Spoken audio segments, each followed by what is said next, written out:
Hello everyone, this is Sapna. Welcome to my YouTube channel. अब आपको add और on में बिल्कुल कंफ्यूजन नहीं होगा। कैसे, चलिए मैं बताती हूँ।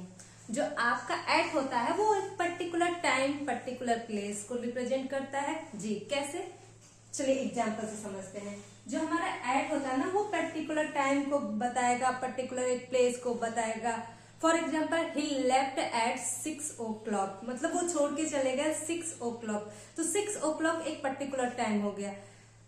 आई एम द होम, तो पर्टिकुलर एक प्लेस है होम। तो वहां पे जो हमें प्रीपोजिशन ऐड करना होगा जिससे सेंटेंस बिल्कुल अप्रोप्रिएट हो जाएगा, वो होगा at. Like that. Second example है, he was at the airport.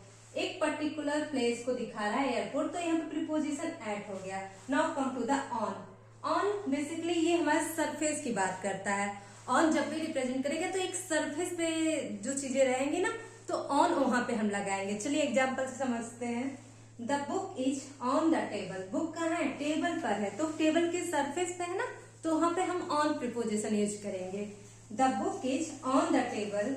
Now second example is the ring is on my finger. The ring is on my finger, मतलब सरफेस पे, उंगली के सरफेस पे है। बुक हमारा है तो वो बुक कहाँ पे है?